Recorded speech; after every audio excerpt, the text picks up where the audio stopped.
Welcome. My name is Penelope Chatterton. Welcome to Awaken the Dream. My friends, I have a new friend that I'm going to get to know right under your nose today. Her name is Jody Ebling. As you could see, she's a singer-songwriter, she's an actor, she is a speaker, and what's the last one? What else are you? Songwriter. What aren't you? Yeah. And a songwriter. Yes. Welcome to Awaken the Dream. I'm glad you made it. Thank you. Yeah, Thank you for having me. And it's fun to have someone where we can start from scratch because you have talent and you're a comedian. Yes. And you love humor and all of that, and you're a spiritual disciple. Obviously, you have a path that you've been following. And can I take you back to where did you come from? And, well, I don't want you to, get me here right away, but did you have a traditional background? Yes. Did you have a normal background? Are you normal? Who's normal, Penelope? Do you have a big family? No, small family. I have just a younger brother. Okay. Yeah, my father was in the Navy in Pensacola, Florida. Ah. And I was born there. So the first year of my life, I spent in Florida. My father said that he took me out and put me in the water when I was 3 months old, and I loved it. Really? Yes. Oh, how cute. Loved it, loved it, loved it. And to this day, love Florida, love the water, love the ocean. Yeah. Yes. The real cold ocean? Oh, yeah. Not the Bayside? Oh, no, my father... You're tough. No, my father had this love of grand resorts, and he would take us to grand resorts on the ocean in the off-season. Oh. So we would go to these grand resorts like on Cape May, New Jersey, and he would wake me early in the morning and say, Jody, do you want to be in the Polar Bear Club? And we would get up and go swimming in the ocean together. So to this day, I can swim in cold weather and water. Did you put Vaseline on or anything? Nothing. We just went right in. No wetsuits? Nope. Right in. I just wanted to be with my daddy and loved it. Yeah. Loved it. Yeah. Now, you have an artistic background or no? I mean, did you have a traditional go to school? Did you have something that sort of came up as you were in school that you were drawn to, like painting, singing? Yes. Yeah. Yes. From the time I can remember, I loved singing. My mother said that when I was 8 months old, I sang with the radio. Oh. I loved singing. I can remember singing the Star Spangled Banner in first grade as loud as I possibly could. They used to tell me to be quiet when I sang. I have another singer who had the same experience, who had to their parents had to shut the door because she went wild. But it was the first sign of a love of music. Oh, I loved it. No, I remember when I was in first grade, if the teacher left the room, I would get up and start entertaining the class. Yeah, my mother she stayed in touch with my first grade teacher when my mother told my first grade teacher that I was singing at Disney World. She said, "I'm not surprised." Oh my God. Were you an overt child? Were you shy? Were you outspoken? Were you? I think I just flipped back and forth. I could be very shy. A little bipolar stuff going on. I'm kidding. But who knows, Penelope, who knows? Could be very shy, but I loved singing for people. That's one of my first memories of Did you loving have an opportunity through schools to do anything with that kind of thing, to bring it out? Oh yeah, I did musicals in school. Yep. And I sang with a lounge band when I was about 15. A lounge band. With an accordion and a drum, and I thought it was the coolest thing in the world. Yeah. Well, did you make up your own songs? Did you sing? No, I didn't start making up. I was always doing covers when I was with the lounge band or singing Broadway show tunes. Okay. And then when I started reading A Course in Miracles about 10 years ago, songs started coming through me. You see, I didn't know you were a course girl, and you see, I should have known, but that's wonderful. So I was going to say, now, how did you get on the path? And obviously, it was through the course? Yes. Boy, I take my hat off to you. I was the one that memorized it and sort of coughed it up here, Really? because for me to do a lesson at a time, I am the woman of no patience. So we all find a way to approach our spiritual journey. But yeah, and that was fun for me. So you had the patience to take a lesson at a time and stay with it. And yes. I'm impressed. No. And did you I'm still learning at Penelope. I'm still learning to live it. And the directions, as I recall, at the end are like, you've got to practice this so many times a day. And that, I love the idea of remembering who you are. Yes. That's great. Mind training. Yes. I need it. And I've done the lessons, I think, at least 3 times. I think I must be on my 4th. Yeah. I'm on my 4th go through. And it's like new. Isn't the only that reason amazing? that I know that I've done it before is because I've marked up the book. Yeah. But I go to a meeting once a week. Vicki, our dear friend Vicki Poppy, Victoria used to host meetings in her home, Yeah. and I would go to meetings there. Now I go to another meeting with Mary Beth Scalisi, who would also be a great guest for you. Yes, I know Mary Beth. She's yes. wonderful. Anyway, we'll be reading the book, and it'll seem like new, but I'll know that it's not because it's all highlighted and underlined. So Yeah. I know I've gone through it before, but Yeah, it's like new. You know, it is interesting that you should say this, because I find this with the Joel Goldsmith material. But if I read something, I swear I've never read it before, Yes. because it's just so right on, and it's almost as if it pulls you right into what's going on, the Yes. knowledge of who you are. Yes. So you can't not practice. True. Discipline of soul is for sure. True. Well, I feel like the songs came through me as messages for me to learn to live, and I feel it's part of my mission Yeah. to share them. Yeah, But it's not of me. of course. It's because it's We're all definitely, channels. Yeah. I am absolutely still very much in the learning process. Oh, we're all students. Yes. We all, you know, anyone will say, I'm a student teacher. I mean, we just Yes. are. We get back what we're serving out. We serve ourselves by sharing. Yes. So, you know, Yes. we don't have blinders on about being gods. We by a long teach shot. what we need to learn. Yes, we do. Yes. Yeah. And lessons keep showing up. Oh, yes. Oh, yes. All the time. All the time. So how long ago are we talking that these songs, now, how did they come through you? Were you just sitting down one day and all of a sudden some lyrics came through first? What happened to me was, I remember it was in August. It was very hot, and I was very depressed. I was studying the course, and the first song, the song that you'll play, it's called I Choose Heaven. I was in that lesson, and it's like something shifted, and the whole thing just came.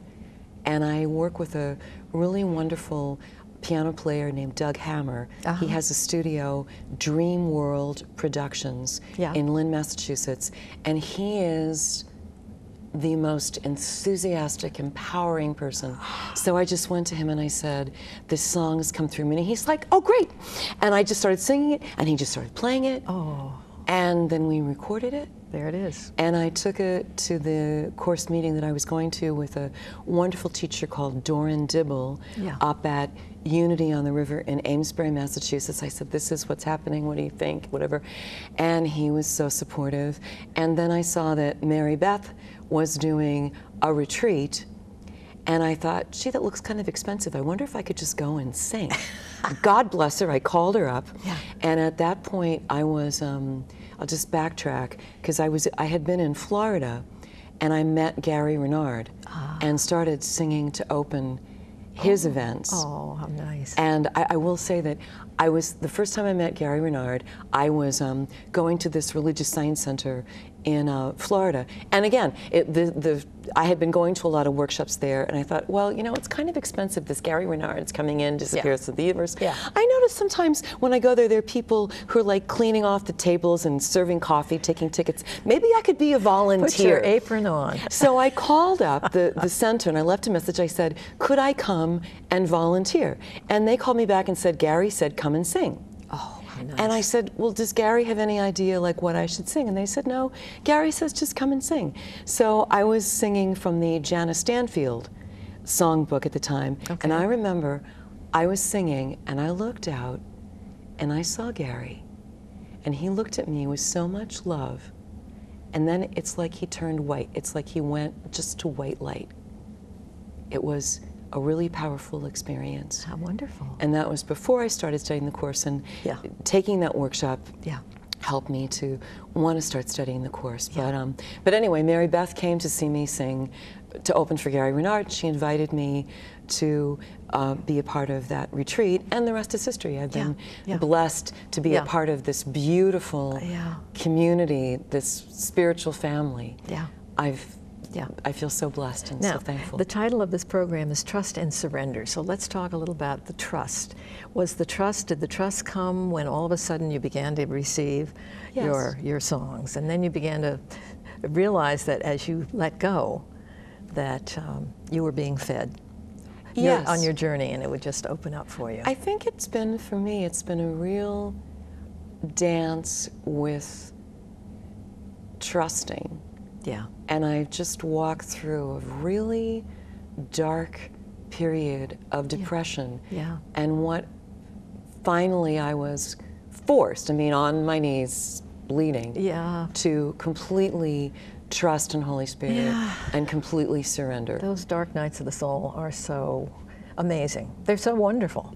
They are so wonderful to be totally devoid of nothing working and feeling. Yes, nothing working, nothing, just absolute, utter pain. All the trinkets of the world would not help you. Nothing, and so that brought me to a deep trust. And I also did the 40-day workshop with Lisa Natoli. Oh yeah. And then I took her 6-month intensive. Yeah. And all of that just supported so much the idea that it's not through any particular teacher or teaching. Ultimately, it's one's relationship with Holy Spirit. Right. And I hope that I finally got that one. Yeah. Well, if you have inner guidance, you know every day it's just a matter of plugging in and being a servant and just saying, here I am, what's up, hold my hand, speak to me, and then you just wait. What did I see in Scattered Brotherhood? Be open, listening, obey. Oh, I can't remember it right now. You're bathed in spirit, and all of a sudden you just sit in the presence, and that's what you do. Whatever it takes, and you just go in and out of that all day. Yes. And I don't know, once you get the comfort that you're not alone, the sky is the limit. I do feel that. I do totally feel that. You can be in the best marriage, have the biggest families, have the biggest community in the world, but you really are alone, and you're not alone. And when you really can feel that presence within you. It's beautiful. Yes, I do feel that. I do feel alone and not alone. I have a friend, I'm going to go down to Florida and do some work, then I'm going to go see her, and she said, wow, you do so much driving, you're alone. I said, I'm never alone. Jesus, God, and the angels are with me, with me in the car. I've been in the car in Florida, especially driving along, and I'll just get the guidance, pull over, get off. And I'll think, why? I just got gas, I just do whatever, get over. I get off, I'll walk around, I get back on, and I see a 7-pile pile up. Sure. I'll see a hideous accident, and I'll think, I really feel that I'm being guided. If I would listen. I pick up a lot of energy with you, because I know I have to control myself, but I really do pick up a lot of good intensity, where for you to channel that, it must be fun. It is fun. Well, what I do now, when I feel like a song wants to come through, I will simply book studio time. Like today, I would call Doug Hammer and I would say, can I come next Wednesday at 11 o'clock? And I would just trust that by Wednesday at 11 o'clock, something would come through. And sometimes it happens, way in advance, and sometimes it's 5 o'clock in the morning on Wednesday. Something comes through, and I know for sure that I'll go to Doug and he'll say, oh, great! Let's do it. It's just now, great. when they come through and it's the middle of the night, do you ever just record it, or do you write anything down, or do you just know it'll be with you when the right time is? Sometimes it's in the middle of the night, if I remember, I'll write it down. But mostly, it's really early in the morning. Lately, I've just been like, I call that prime time. I'm up. I'm just up. I get up, and I'll just write, and a melody will come, and I cannot, write chords, but I can just, with my right hand, I can find the notes and write that. Sometimes to remember, I will write that down. But then I'll go to Doug, and it'll all come together. So in your lifestyle in general, you're married, do you have children? No, I do not. But you're married and you have a lifestyle. Do you keep busy? Do you find time? Is this your total focus, or are there other things that you're taking care of a mother? I mean, is there anything else going on for you? No, I'm taking care of a husband. I think that's an adventure in itself. Being married, I think, is a it is. Is a beautiful, and wonderful, challenging adventure. My husband refers to me as his beloved headache. And I would say the same of him. Oh, that's cute. So we that sounds together. open. It sounds like a nice, open, friendly, or whatever it is. It's what it sounds alive. It is alive. Yes. It is alive. And yeah, no, I sing with a swing band for parties and conventions. I do a one-woman show with Broadway show tunes and comedy. Oh, what fun. For senior groups and at resorts. Yeah. And I sing in churches. Yeah. And I sing for spiritual events. Oh, that's wonderful. And I also do voiceovers. Yeah. And I do act in TV commercials and in film. Nice. So you've got a busy life. I do, and there's still room in my calendar and room in my bank account, and I just trust. Yeah. I just trust. Yeah. Is your husband very supportive and proud of you? My husband is enormously supportive. That's wonderful. Yes. Yeah. Yes, it is. Did he a know this blessing. about you when you married? Sometimes, Yes. you know.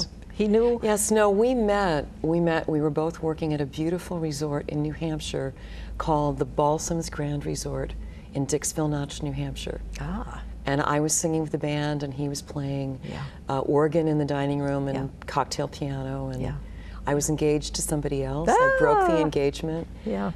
It was That's cute.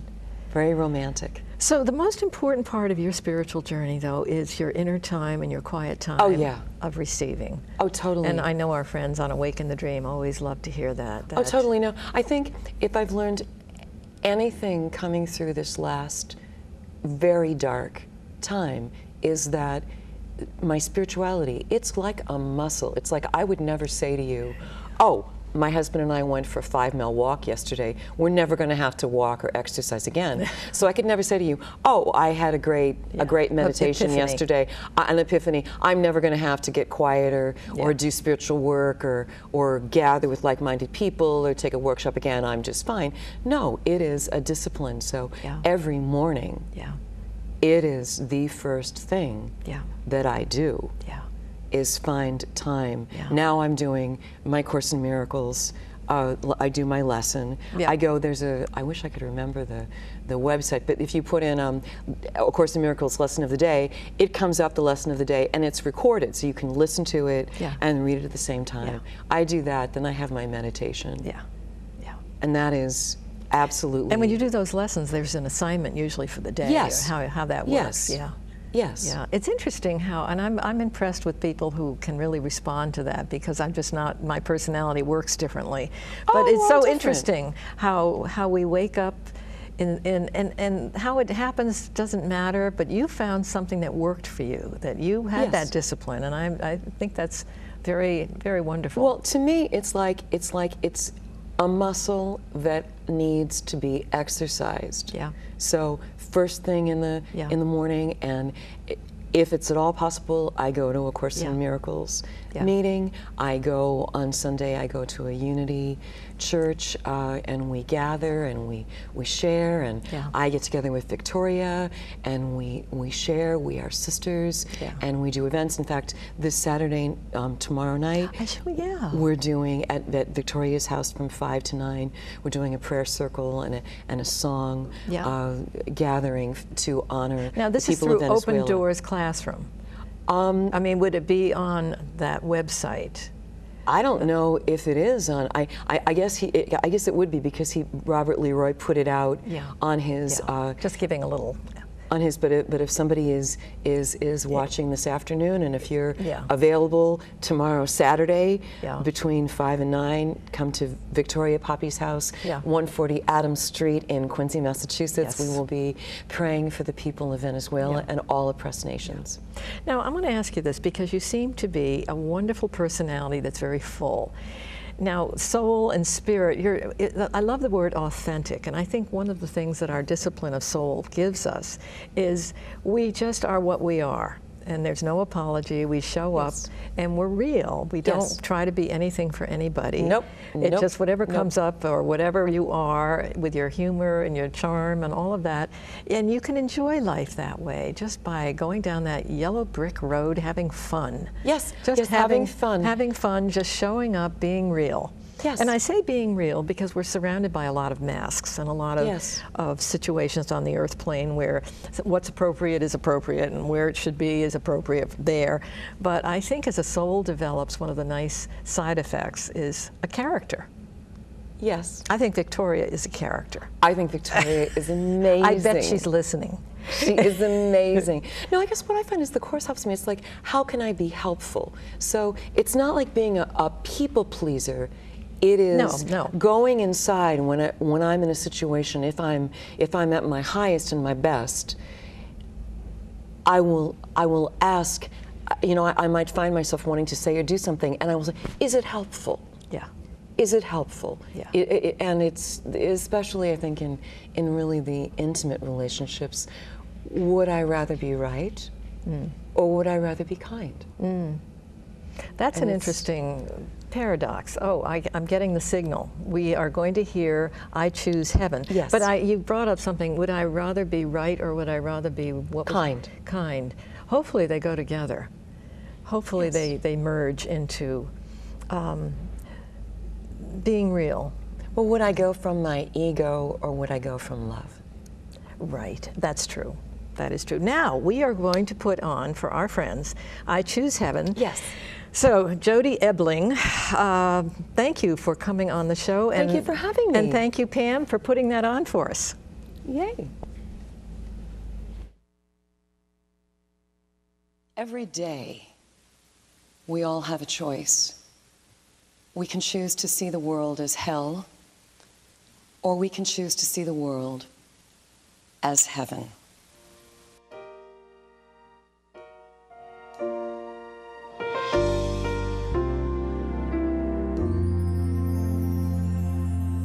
When life seems to be just a veil of tears, when I'm stuck in confusion, drowning in my fears, when it seems I'm on a desert with no water in sight, it's then I take a moment and ask for God's light. Holy Spirit, look at this with me. Help me to see all the joy and love and harmony,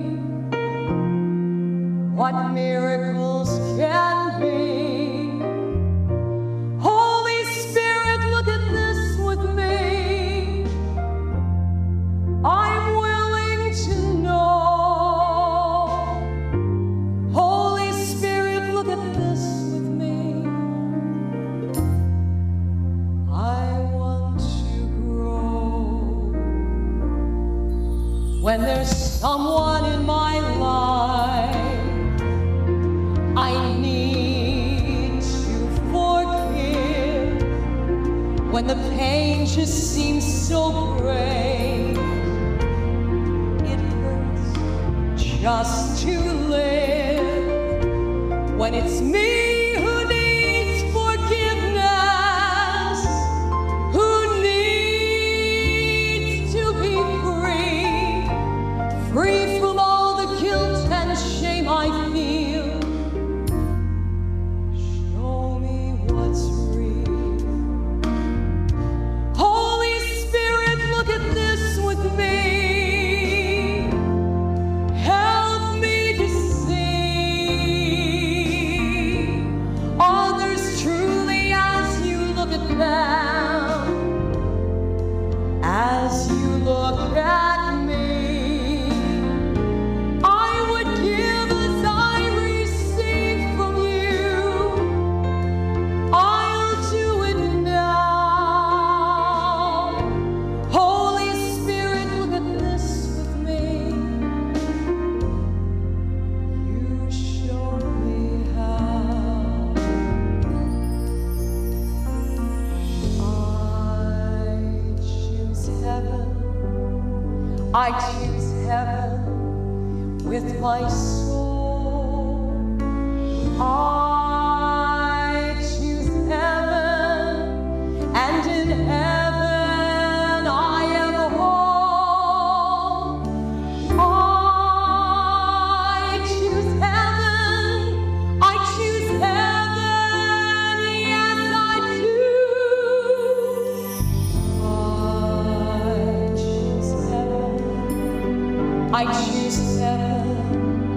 with my soul. I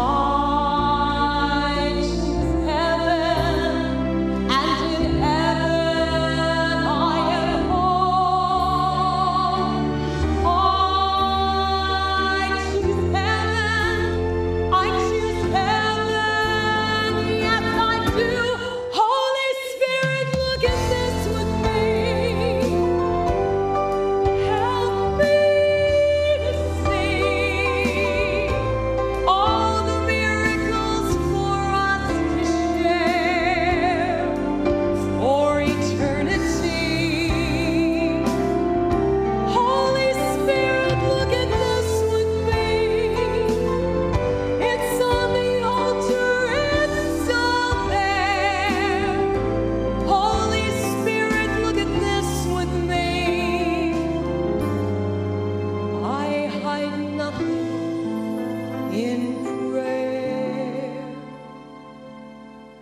Holy Spirit, I'm willing.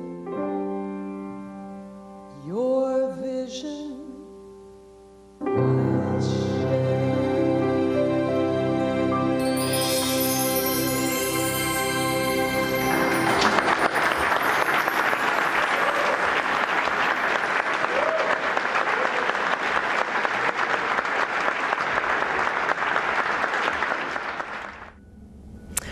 Beautiful. It was like you were here doing it. Thank you. Thank you, Penelope. That was very beautiful. You know, as a musician myself, I love the refrains. It's almost like once through, I was singing it. Oh, good. That's one of the things about that kind of beautiful writing is that you repeat and that beautiful refrain comes in and then you build it up to a crescendo and it's quite exciting. But thank you. Well, thank you for sharing coming with from us. you. That means a great, great deal. Okay, dear. Thank you for having me. All right, thank you. And thank you, my friends, for joining us on The Wake in the Dream. We will talk to you again soon.